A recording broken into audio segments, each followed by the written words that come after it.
Bitches.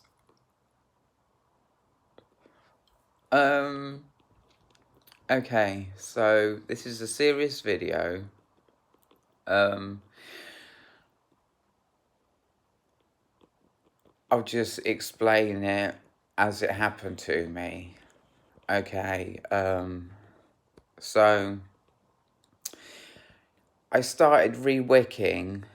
I mean, I've been rewicking my RTA for a while, but then suddenly I started rewicking it, and when I was always getting a dry toke. 5 times I rewicked it, I'm guessing, right? And I got a dry toke each time, and I thought, what the fuck am I gonna do, right? I mean, the mesh was fine. It was 100% perfect. You know, perfect arc.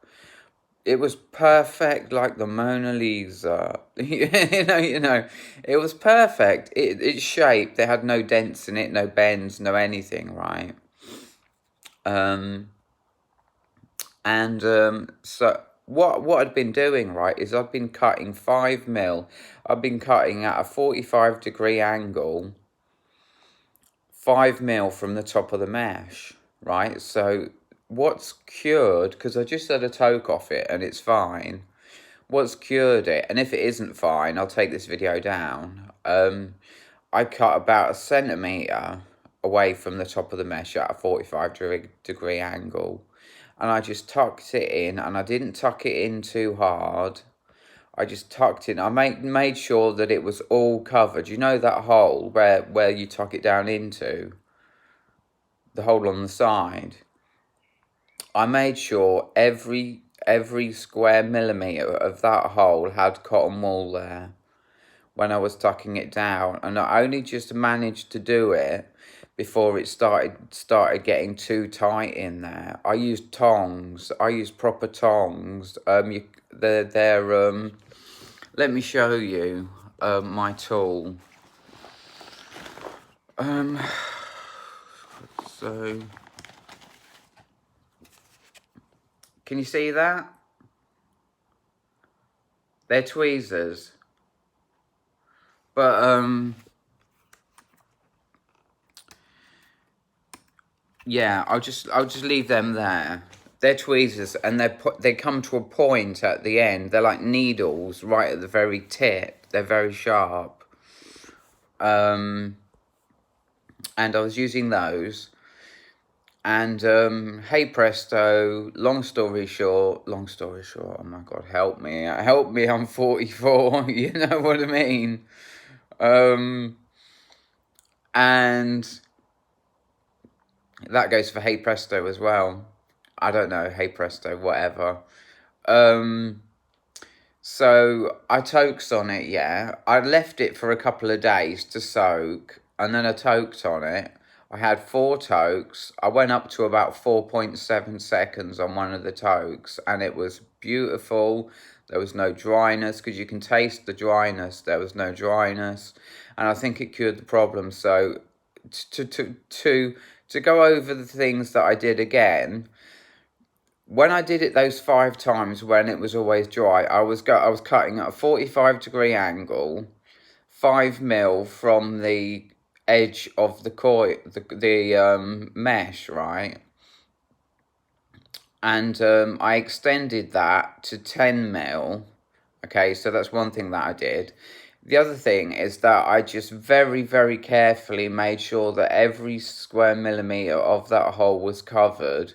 Did it really carefully, being careful not to push too much down, because if I'd have pushed too much down, it would have got blocked. I was kind of just pulling little tiny bits and pushing them right to the bottom, you know, grabbing with them tweezers tiny little bits and pushing them right to the bottom, and doing it and doing it and doing it, and then and then just grabbing bits everywhere and just pushing them in all from all different areas, not taking one large bit, tweezing it and shoving it in, you know what I mean? Just tweezing tiny little bits and pulling them in, and then again, and pull it in and pull it in and pull it in. So that's my video. Yo. Oh, she can't quite pull it off every time.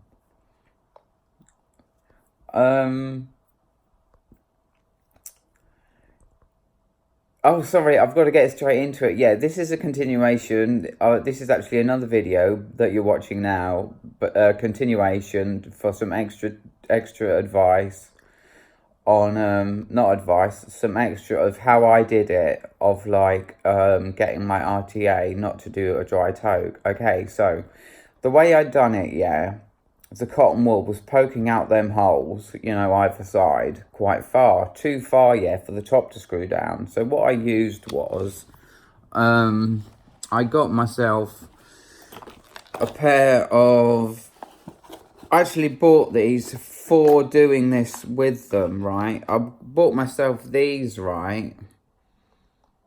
They're curved, as you can see, which is what I wanted.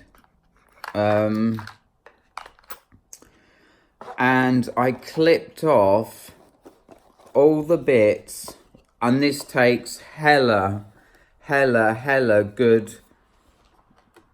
I am really good with my hands, and it took hella skill, you know, to do this. But I clipped off all the bits of the cotton wool that were I clipped it to just before, you know, there's that line. If you look in the bottom of the RTA, as you're looking down on it, right, the bit that you're rewicking, there's a ring that goes around just on the edge, right? And that line is like a score. It's like a score. It's like a scratch, like they've scratched this line in, right?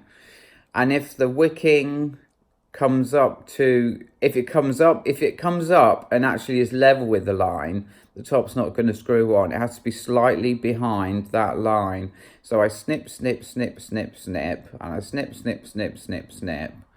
and I cut all that away, and then I screw the top down, and it goes on, and everything's cool. I'll see you later. Goodbye.